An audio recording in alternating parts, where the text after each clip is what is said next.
Olá pessoal, tudo bom? Já já a gente vai começar mais um Buzz on Air, essa é a edição número 10. Deixa eu só jogar o link do vídeo lá no canal do Slack e a gente já começa.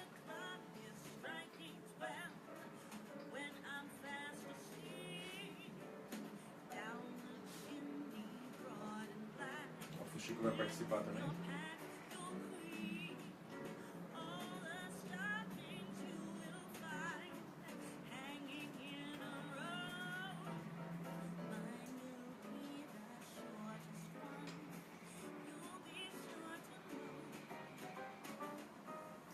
Então vamos lá.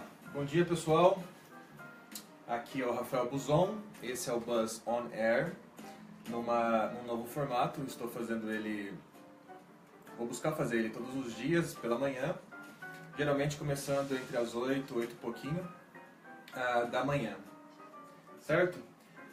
E nesse canal eu estou extraindo conteúdo do Slack de agilidade, é a principal fonte de onde eu vou comentar os conteúdos que eu vou falar aqui, tá?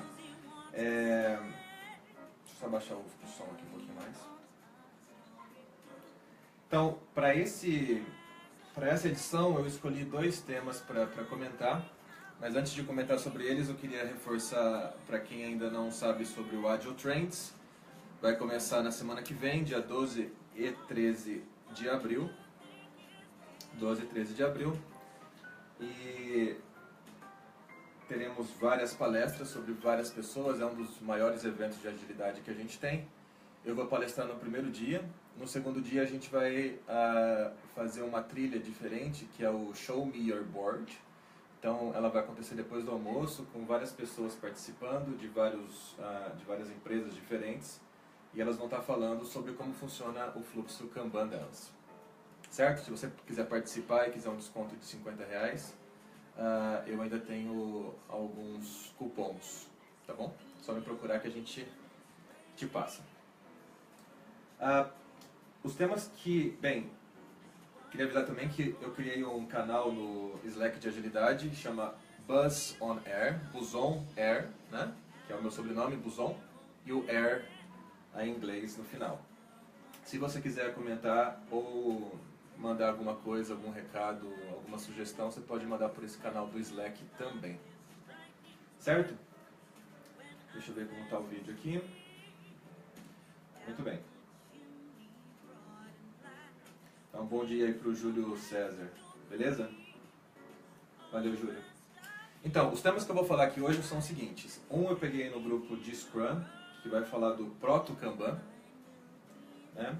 E o outro é que eu peguei no Agile Iniciantes, que vai falar sobre qual conteúdo eu começo estudando de Agile.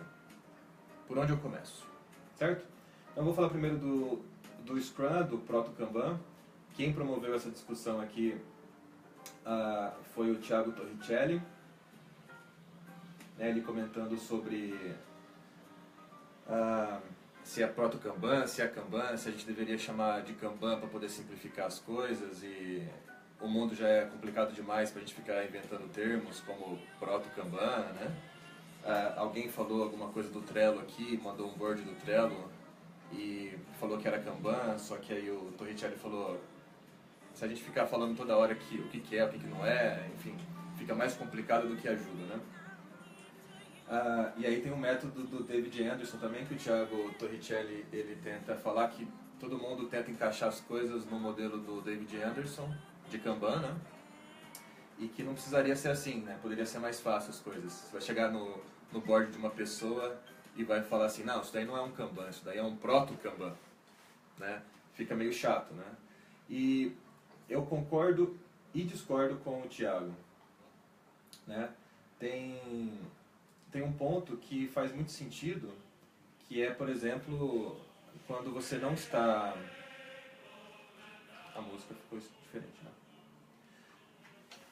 Quando você não está estudando, ou quando você está num convívio, tipo, trocando ideia, alguma coisa mais informal, alguma coisa que você está passando pelo quadro do seu colega, e aí você olha assim alguma coisa que talvez não fosse Kanban puro, aí você fala, pô, isso aí não é Kanban, isso aí é um proto-Kanban, né? Isso aí você está sendo chato. né? Se está sendo inconveniente. Ou se está sendo muito taxativo, né? Não sei. Tem essa percepção também. Então, se você passa, você vê vários Kanbans por aí, as pessoas já se acostumaram a falar Kanban, né? Eu faço um Kanban, eu tenho um Kanban na minha parede. Lá no meu time, agora a gente está usando Kanban. E aí é difícil você mudar essa cultura que já existe, né? Das pessoas chamarem as coisas de Kanban. E o Thiago tem um ponto que o Kanban não foi inventado pelo David Anderson, né? O termo Kanban. Ele adaptou isso para desenvolvimento de software. E o Kanban antes é uma sinalização visual, né? Então é um conceito bem genérico. Se você tem uma sinalização visual, segundo o Thiago quer defender, você já teria um Kanban funcionando ali de alguma forma. O que acontece é que existe um método Kanban que envolve muito mais coisas do que só ter a sinalização visual em algum lugar, né?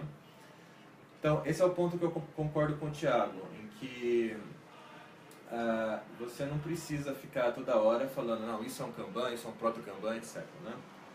Porque talvez você, em algum contexto, possa ser mais inconveniente do que está ajudando. Agora, no ponto que eu discordo com ele é quando você está dentro de um grupo de estudo, né? Você está estudando sobre uma teoria, uma prática, alguma coisa assim, e você precisa de terminologias que te ajudem a referenciar as coisas. Então, algumas terminologias elas nascem para poder classificar, categorizar e representar melhor alguma coisa, para você não tentar ficar explicando, não, isso aqui é um Kanban, mas não tem esse conceito. Provavelmente alguém inventou essa questão do proto-Kanban para poder compilar o que significa isso, que é um estágio talvez inicial, alguma coisa assim, do Kanban. Então, quando você está num grupo de estudo, quando você está estudando, eu acredito que os termos, eles não são ruins, eles auxiliam você a referenciar as coisas da forma correta. Para você não ficar falando de banana e uma pessoa vem falando de laranja e aí depois você descobre que estavam falando da coisa diferente, né? Então os termos talvez auxiliem, né? Eu não acho que é pura banalização ou que é pura frescura, né? Você ter os termos corretos aplicados às coisas. Se você está fazendo uma dissertação científica, se você está fazendo a defesa de um argumento, alguma coisa, é legal você referenciar de uma forma correta. Quando existe essa forma correta, né? Quando existe um termo que começa a ficar popular e todo mundo começa a referenciar daquela forma, talvez você possa usar isso ao seu benefício. Certo? Então essa é a minha contribuição aqui na discussão do Proto Kanban. Quem fez ela foi o Thiago, junto com algumas pessoas, né? O Elton César participou, o Daniel Wildet, quem mais participou? O próprio Alan David, o Andrews Nogueira. Então, essa discussão é legal. Eu acho que tem esses dois pontos e merecem ser tratados nos seus devidos contextos, né? De vez em quando eu estou com um colega, vou falar Kanban e tudo bem.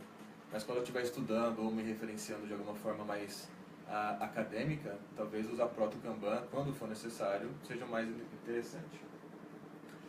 O outro tema que eu queria conversar é sobre o que está rolando no Agile para Iniciantes. Quem iniciou essa conversa foi a Tatiane Souza, né? E ela pergunta se existe qual seria o material indicado para começar a estudar ágil. Materiais, inclusive, para áreas que não sejam de TI, né? Aí o pessoal comentou aqui, né? O André Suman comentou que geralmente as pessoas começam com Scrum, Kanban, XP, né? E são os termos, os frameworks mais conhecidos, né? Dentro de agilidade. Então, aí você vai estudando e vai pegando o espírito da coisa, né? Quem mais contribuiu foi o João Reis. Ele indicou o vídeo do Alistair Cockburn, que é o The Heart of Agile, né? Mandou o link também. E a Tati agradeceu aqui as contribuições. Tatiane, essas indicações que o pessoal deu aqui são bem importantes. começar com Scrum e com Ágil parece, com as ideias do que seja Ágil, né? Começar com Scrum é interessante. Talvez não exista uma sequência, tipo, comece com isso, depois vá para isso, depois vá para isso, né? Porque você pode tanto estudar um método, um framework, como o Scrum, e depois entender qual que é a filosofia por detrás das práticas ali sugeridas. Ou você pode estudar talvez a filosofia, as ideias mais essenciais, básicas do Ágil, e ver como aquilo é empregado na prática com métodos como Scrum, né? Com frameworks como Scrum. Então talvez não exista uma sequência lógica para você seguir de passo a passo, vai evoluindo, né? Algumas coisas são importantes sim, né? Como o manifesto. Então, eu acho que o pessoal não citou aqui, porque já é tão comum para a gente que está implícito, né? Mas se você não conhece nada sobre Ágil,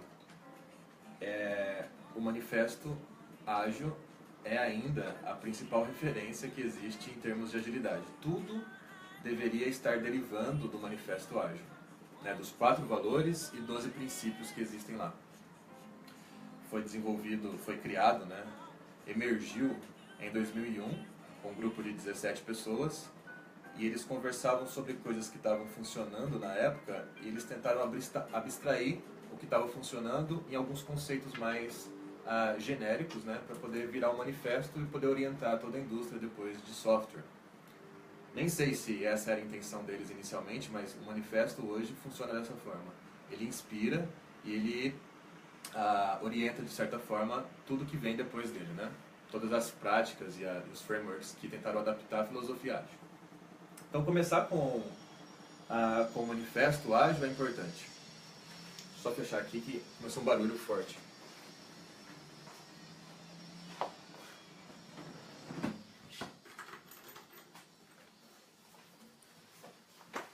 Muito bem. Começar com o manifesto é importante. Agora, depois disso você vai para os frameworks mais conhecidos, né? Como o Scrum, como Kanban. Kanban o pessoal não cita geralmente dentro do Ágil. O próprio David Anderson, que tenta desenvolver as ideias de Kanban para desenvolvimento de software, ele vai falar que não é da família Ágil, o Kanban. Só que ele já é ali um primo irmão, né? Da agilidade, de tanto que hoje a gente também faz Scrum e faz Kanban. Kanban compartilha de alguns conceitos e algumas ideias e alguns princípios de agilidade, e é um framework, um método que vem se popularizando, é importante conhecer, e eu sugiro também fortemente que você estude. Agora, uma sugestão pouco convencional e pouco intuitiva, né? Diria até contra-intuitiva, é se você não tem também, ou não vem de uma gestão de projetos tradicional, eu sugeriria que você também estudasse o que a gente chama de tradicional, né? Você estudasse o método cascata, né? Por que não? Como que funciona a gestão de projetos tradicional, com cronograma, com precedência de atividades, né?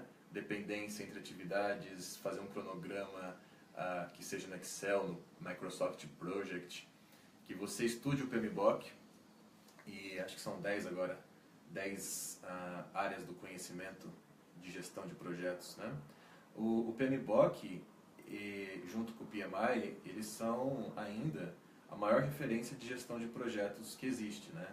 Eles nasceram em 69, se não me engano, e desde então eles vêm com uma comunidade aprimorando esse guia de boas práticas em gestão de projetos. Então, se você não conhece ainda, se você não vem de uma gestão tradicional, eu sugiro fortemente você também estudar o PMBOK, né? Não precisa estudar a fundo e gastar boa parte do seu tempo que você estudaria nisso, mas eu acredito que quem conhece a gestão tradicional, quem vem da gestão tradicional, ou quem estudou ela, consegue fazer uma comparação bem melhor quando você estuda a gestão ágil de projetos.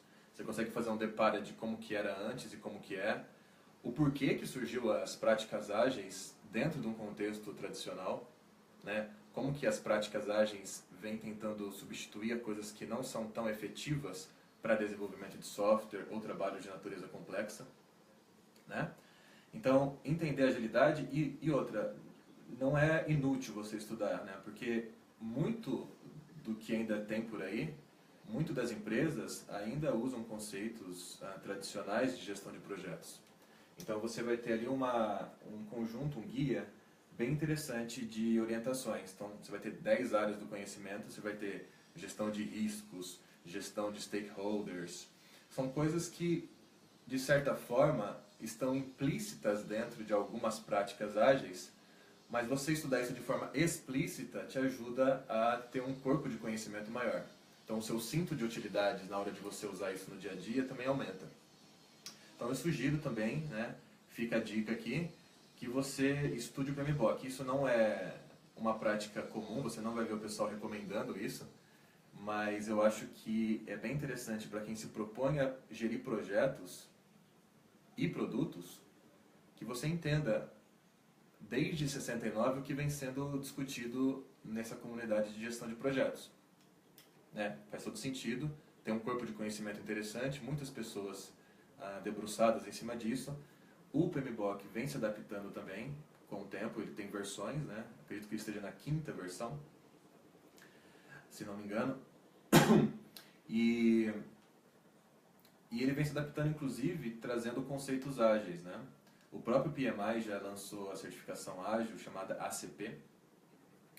E é importante, ele vem se adaptando, ele vem trazendo conceitos.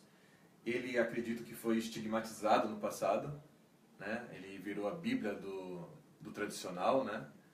Então, o tradicional só existe porque existe o ágil, né? Porque se não existisse o ágil, seria só a gestão de projetos.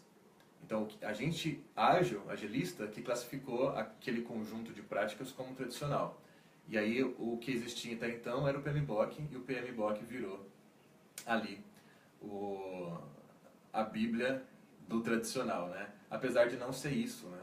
Você pode pincelar coisas do PMBOK e utilizar no seu contexto ágil, por exemplo. Ele só vai te ajudar. Então fica a dica aqui também, caso você queira, caso você ainda não conheça, começar pelo PMBOK, né? Dá uma folheada, conhece os 10 domínios, né, do conhecimento que ele sugere. Agora, se você já conhece, vá atrás do manifesto para entender a filosofia, conheça de Scrum e não deixe de conhecer Kanban também. Apesar de não ser ágil, ele funciona tanto para projetos de desenvolvimento quanto para projetos fora do desenvolvimento. Então, como você citou, que gostaria até de referências que não sejam de TI, eu sugiro fortemente que você também conheça Kanban. Ok? Então esse foi o Buzz On Air de hoje, a versão número 10. Obrigado aí quem assistiu. Obrigado, Júlio. No canal do Slack você vai encontrar lá um Buzz On Air, caso você queira entrar nesse grupo, fique à vontade. Ali a gente pode ir discutindo coisas ao vivo.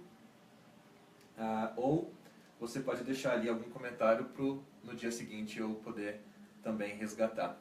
Ok? Muito obrigado. Um grande abraço e até mais.